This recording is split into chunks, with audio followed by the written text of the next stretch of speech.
Hello everyone, स्वागत है मेरे चैनल प्राची ब्लॉग इवेंट्स में। आज मैं बनाऊंगी एक पारंपरिक स्वादिष्ट और बहुत ही आसान रेसिपी बेसन की करी, लेकिन इसे एक अलग और यूनिक तरीके से हम बनाएंगे। कैसे, ये आगे आपको वीडियो में हम दिखाएंगे। तो शुरू करते हैं इसे बनाना। तो सबसे पहले लेते हैं एक मिक्सर जार और उसमें हम डाल लेंगे, सबसे पहले लेते हैं हरी मिर्च। तो हरी मिर्च आप अपने स्वाद के अनुसार कम या ज़्यादा आप अपने हिसाब से डाल सकते हो। तो मिर्ची को लेते हैं और छोटे छोटे पीस करके हम जार में डाल लेंगे। उसके बाद हमें लेना है यहाँ पे आधा प्याज, आधा टुकड़ा प्याज। एक प्याज में से आधा भाग ही हम डालेंगे और इसे रफली काटते हुए इसको हम इसमें ले लेते हैं। साथ में मिर्ची के साथ ही हमें इसे पेस्ट बनाना है। इसके साथ हम लेते हैं कुछ लहसुन की कलियाँ। तो 8 से 10 लहसुन की कलियाँ ले लीजिए, जिस हिसाब से आपको बेसन की करी बनाना है। यानी कि क्वांटिटी अगर ज़्यादा बनाना है तो ज़्यादा कर लीजिए इन सभी चीज़ों को उसी हिसाब से, अगर कम तो फिर कम कर लीजिए। थोड़ा सा इसमें पानी डाल लेते हैं, यानी कि प्याज, लहसुन और हरी मिर्च को हम पीसकर एक पेस्ट तैयार कर लेते हैं। तो इसे सबसे पहले हमें पेस्ट तैयार करके रख लेना है और उसके बाद हम आगे का प्रोसेस करेंगे। तो इस तरह से हमें पेस्ट तैयार करके ले लेते हैं। पेस्ट तैयार होने के बाद इसे कटोरी में निकालने के बाद हम इसे ढककर एक तरफ अभी कर देंगे। थोड़ा सा जार में लगा हुआ भी हम पानी के साथ इसे निकाल कर ले लेते हैं, यानी कि पानी से धुल के उसी कटोरी में डाल लेंगे। काफ़ी लगा होता है जार में, तो इस तरह से हमें इसे ले लेना है और इसे ढककर अभी एक तरफ कर देते हैं। इसका यूज हम बाद में करेंगे। और लेते हैं यहाँ पे कुल्पा साग। ये कुल्पा साग है और इसे हमने अच्छी तरह से साफ करके धुल लिया है कई पानी से। तो हमने यहाँ पे 1 पाव लिया है इसे, और इसे अब बारीक काट लेते हैं। तो इस तरह से अरेंज करते हुए हमें इसे बारीक काट के ले लेना है। पहले इसका यूज हम कैसे करी में करेंगे ये हम आगे आपको वीडियो में दिखाएंगे।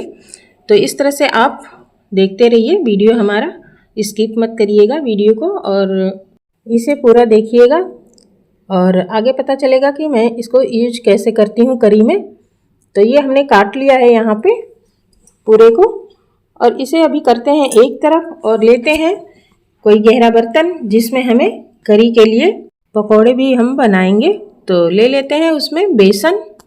तो यहाँ पे हमने लगभग 1 कटोरी बेसन लिया है, यानी 1 कप हमें बेसन यहाँ पे चाहिए।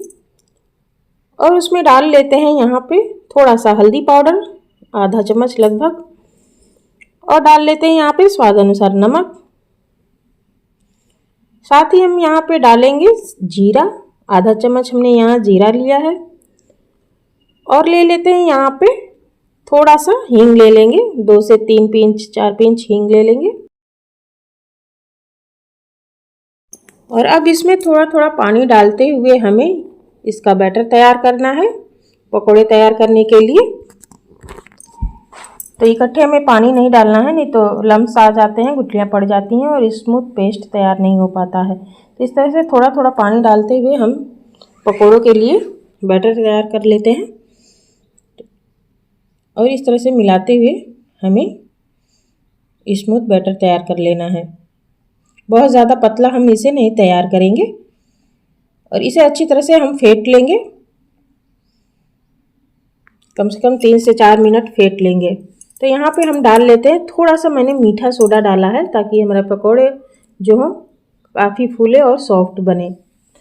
वैसे ये ऑप्शनल है, अगर आप यहाँ पे मीठा सोडा नहीं डालना चाहते हो तो मत डालिए। इसे बेसन को क्या करना है कि 7 से 8 मिनट अच्छी तरह से हाथ से ही फेंट लीजिए, तो ये काफ़ी हल्का हो जाता है और ये पकौड़े बनाते समय काफ़ी अच्छे फूलते हैं और जब ग्रेवी में जाएंगे तो ये सॉफ्ट बनेंगे। तो यहाँ पे हमने ले लिया है जो पेस्ट हमने तैयार किया था हरी मिर्च, लहसुन और प्याज का, उसे हमने यहाँ पे डाल लिया है। तो आपको जितना तीखा पसंद हो आप उसी हिसाब से इस पेस्ट को यहाँ पे 2 से 3 चम्मच डाल लीजिए यहाँ पे।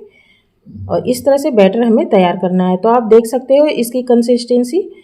तो अब चलते हैं गैस की तरफ। हमने कढ़ाई में तेल डाल लिया था, पहले से ही था मेरी कढ़ाई में, और जैसे ही तेल अच्छी तरह से गर्म हो जाए पकौड़े उसमें डाल के हम तल लेंगे।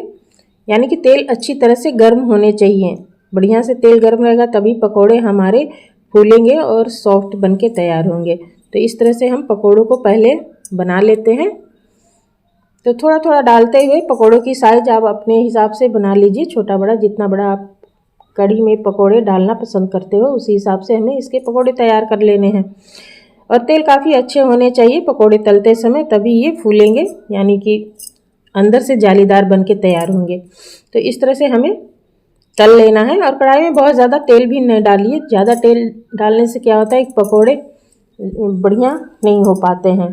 तो इस तरह से हमने यहाँ पे आप देख सकते हो मैंने बहुत ज़्यादा तेल कढ़ाई में नहीं डाला है, थोड़ा सा ही तेल डाला है और उसी में हमें पकोड़े तल के निकालने हैं। तो इस तरह से हल्का सा तेल किनारों से डालते हुए ऊपर के हिस्से को अच्छी तरह से टाइट होने देंगे और उसके बाद हम इसे दूसरी तरफ उलट देंगे।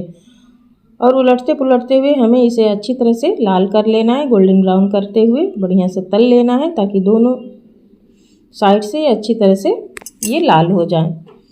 तो इस तरह से हमें सबसे पहले पकोड़ों को तैयार कर लेना है। और जैसे ही पकोड़े अच्छी तरह से लाल हो जाएंगे हम इसे निकाल लेंगे और बाकी पकोड़ों को भी हम इसी तरह से बना के तैयार कर लेंगे। तो हमने इस तरह से सारे पकोड़े तैयार कर लिए हैं बना के। इसे ले लेते हैं एक प्लेट में ही और अभी इसे एक तरफ करते हैं। गैस के फ्लेम को हम लो कर देंगे इस समय। और कढ़ाई में तेल हमारे पहले से ही था, बचा था जो तेल पकोड़े तलने के बाद, उसमें हमने 1 चम्मच जीरा डाल दिया है। साथ ही जो हमने कुलपा के साग को काटा था उसे हम इसमें डाल देते हैं। और इसको डालने के बाद इसमें हम डाल लेंगे 1 से 2 चम्मच हम यहाँ पे डालेंगे वही पेस्ट जो हमने पेस्ट बना के तैयार किए थे, हरी मिर्च, लहसुन और प्याज का। तो इसे हम यहाँ पे डाल देते हैं, 2 से 3 चम्मच यहाँ पे यूज करेंगे। साथ ही हमने यहाँ पे हल्दी पाउडर 1 चम्मच डाला है और डाल लेते हैं यहाँ पे स्वाद अनुसार नमक। और इनको अच्छी तरह से मिलाकर हमें इन्हें भून लेना है। चलाते हुए इसे मिक्स कर लेंगे और इसे हम भून लेंगे ऐसे ही कुछ देर, 2 मिनट चलाते हुए हमें इसे भून लेना है, ताकि जो हमने लहसुन, हरी मिर्च और प्याज का पेस्ट डाला था वो अच्छी तरह से भुन जाए। और उसके बाद चलाने के बाद इसे हम ढक देंगे 2 से 3 मिनट के लिए, एकदम लो फ्लेम करके, ताकि अच्छी तरह से हमारा जो कुलपा का साग है वो सॉफ्ट हो जाए, गल जाए। और इधर हम ले लेते हैं उसी बर्तन में जिसमें हमने बैटर तैयार किया था पकोड़े बनाने के लिए।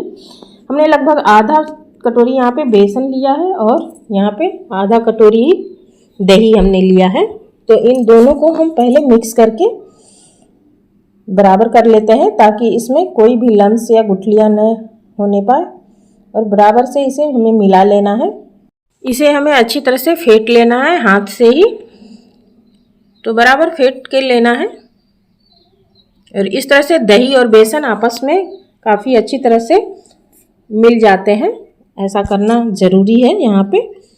तो इस तरह से हमें कर लेना है और उसके बाद हमें पानी इसमें मिला लेना है। तो जितना ग्रेवी हमें बनाना है, यानी कि जितना पतला गाढ़ा आप अपने पसंद के हिसाब से बनाइए। तो वैसे तो ज़्यादा कढ़ी की ग्रेवी बहुत पतली अच्छी नहीं लगती है, थोड़ी सी गाढ़ी ही बनाइए तो ज़्यादा अच्छा रहेगा। तो उसी हिसाब से आप पानी इसमें डालिए। तो इस तरह से हम इसे पहले मिला के तैयार कर लेते हैं। इसकी ग्रेवी बनाने के लिए थोड़ा सा पानी यहाँ पे और हम इसमें ऐड करेंगे। पानी डालने के बाद इसे अच्छी तरह से फिर से मिलाकर बराबर कर लेंगे। और इसे अभी करते हैं एक तरफ और चेक कर लेते हैं जो हमने कढ़ाई में साग को डाला था बनने के लिए। तो इस तरह से खोल के हम इसे चला लेंगे और देख लेंगे, चेक कर लेंगे कि ये अच्छी तरह से सॉफ्ट हो चुका है कि नहीं। तो आप देख सकते हो अच्छी तरह से साग पूरी तरह से सॉफ्ट हो चुका है। ये बहुत जल्दी सॉफ्ट हो जाता है, बहुत जल्दी गल जाता है। ये आपने इसे खाया होगा तो आपको इसमें थोड़ा थोड़ा खट्टापन का स्वाद आता है। तो इसलिए हम इसे कढ़ी में डालते हैं और कढ़ी में डाल के जब इसे बनाते हैं तो कढ़ी का टेस्ट बहुत बढ़ जाता है। और यहाँ पे थोड़ा सा हम धनिया का पत्ता भी इसके साथ डाल के और इसे भून लेंगे ऐसे ही चलाते हुए। तो यहाँ पे हमने धनिया का पत्ता भी थोड़ा सा डाल दिया है, इससे अच्छा टेस्ट और फ्लेवर आएगा कढ़ी में हमारे। तो इस तरह से डालने के बाद इसे ऐसे ही चलाते हुए हमें बस इसको भून लेना है। और ये हमारा साग जो है बनके तैयार है, एकदम जैसा हमें चाहिए। आप देख सकते हो बहुत ज़्यादा सॉफ्ट हो चुका है, गल चुका है और थोड़ा सा एकदम से हो चुका है। ये बहुत जल्दी गल जाता है। तो इस तरह से हमें इसे कर लेना है बना के। और अब डाल लेते हैं इसमें जो हमने घोल बना के तैयार किया है। तो इस तरह से हम कुलपा के साग से बहुत ही स्वादिष्ट और लजीज कढ़ी बना के तैयार करेंगे। तो हमने सारा यहाँ पे घोल जो तैयार किया था वो इसमें डाल दिए हैं और अब डाल लेते हैं यहाँ पे थोड़ा सा पानी हमने और भी डाला है यहाँ पे। और अब डाल लेते हैं पकौड़ों को जो हमने तल के तैयार किए थे। तो इस तरह से हम इसमें डालकर और हमें इसे पकाना है, लगभग 5 से 7 मिनट इसे पकाना है। बहुत ज़्यादा टाइम नहीं लगता है इसको तैयार होने में। तो अभी हम शुरुआत में गैस का फ्लेम थोड़ा फुल रखेंगे लगभग 2 मिनट के लिए। उसके बाद जब इसमें हल्का सा उबाल आने लगेगा तब उस समय हम गैस के फ्लेम को कम कर देंगे और इसे हमें लो फ्लेम पे ही पकाना है, धीमे धीमे पकाना है। बहुत ज़्यादा तेज़ पकाएंगे तो कढ़ी हमारी फट जाएगी, क्योंकि हमने इसमें दही डाला है और दही ज़्यादा तेज़ आंच पे पकाने से क्या होता है कि फटने लगता है। किसी भी चीज़ में हम जब दही डालते हैं और उसे तेज़ आंच पे पकाते हैं तो दही अलग हो जाता है और फिर बेसन अलग हो जाएगा। तो इसलिए हमें इसे लो फ्लेम पे ही पकाना है, धीरे धीरे पकाना है, बराबर चलाते हुए ही पकाना है। बीच बीच में इसे हमें चलाते रहना है ताकि नीचे तले में लगे नहीं और ये फटे नहीं। तो इसलिए हमें इसे चलाना बहुत ज़रूरी है बीच बीच में, कुछ कुछ देर पे यानी कुछ कुछ सेकंड पे इसे चलाते रहना है। तो आप देख सकते हो कि कढ़ी हमारी हल्की सी गाढ़ी होने लगी है और जैसे ही आप इसको डालोगे घोल के अंदर और कढ़ी बस 2 से 3 मिनट 4 मिनट में ही हमारी कढ़ी गाढ़ी होने लगती है और हल्का हल्का सा बुदबुदाहट इसमें होने लगता है कढ़ी में, क्योंकि हम इसे धीमे आंच पे ही पकाते हैं। तो इसको बहुत ज़्यादा तेज़ बॉयल करके हमें नहीं इसे पकाना है। तो आप देख सकते हो कढ़ी हमारी इसकी ग्रेवी जो है गाढ़ी हो चुकी है। तो बस हमें इसी तरह की ग्रेवी रखनी है और हमारी कढ़ी बनके तैयार हो गया है। तो कढ़ी बनने में बहुत ज़्यादा समय नहीं लगता है और इस तरह से हम इसे एक तरफ कर देते हैं और कढ़ी को हम तड़का देंगे। तो तड़का देने के लिए गैस को हम फिर से ऑन कर लेते हैं और उस पर रख लेते हैं एक तड़का पैन और उसमें डाल लेंगे देसी घी। तो लगभग 1 चम्मच हम यहाँ पे देसी घी डाल लेते हैं और घी जैसे ही गर्म होगा इसमें डाल लेंगे लगभग आधा चम्मच जीरा, थोड़ा सा हींग भी यहाँ पे डालेंगे। साथ ही हमने यहाँ पे आधा चम्मच बारीक वाली राई डाला है, आप चाहे तो यहाँ मेथी भी डाल सकते हो। थोड़ा सा हमने यहाँ पे बारीक कटा हुआ आधा प्याज डाला है, आधा प्याज लेकर इसे बारीक काट के इसमें डाल लिया है और इसे हल्का गोल्डन ब्राउन कर लेंगे। और जब अच्छी तरह से प्याज ब्राउन हो जाएगा तब हम इसमें डाल लेंगे थोड़ा सा कड़ी पत्ता, साथ ही हम डाल लेंगे यहाँ पे सूखी लाल मिर्च 2 और गैस को ऑफ कर देंगे। गैस को ऑफ करने के बाद इसमें हमने लगभग आधा चम्मच कश्मीरी लाल मिर्च डालना था और इस तरह से हमने कड़ी को तड़का दे दिया है और ये हमारी कड़ी बनके तैयार है। बहुत ही टेस्टी, बहुत ही लजीज बनके ये हमारी कुलपा से बनाई गई कड़ी बनके तैयार है। बहुत ही टेस्टी बनके ये तैयार है। एक बार आप इसे ज़रूर बनाइए और इसे सर्व करिए। जब इसे आप खाएंगे तभी आप इसका स्वाद जान पाएंगे। तो इस तरह से हमने इसे बना के तैयार कर लिया है और इसे हम सर्व कर लेते हैं चावल के साथ। आप किसी भी चीज़ के साथ इसे सर्व करिए, ये कड़ी बहुत ही टेस्टी लगता है। आप चाहे तो चावल के साथ सर्व करिए या फिर रोटी के साथ, ये आपकी चॉइस होगी। तो फ्रेंड्स आप भी इसी तरह से बनाइए, बहुत ही टेस्टी कड़ी बनके तैयार होगी। तो इस तरह से हमने इसे बना के तैयार कर लिया है और इसे हम सर्व कर रहे हैं चावल के साथ। तो फ्रेंड्स आप भी बनाइए और इसे एंजॉय करिए। मिलते हैं अगले वीडियो में एक अलग डिश और रेसिपी के साथ। तब तक के लिए गुड बाय।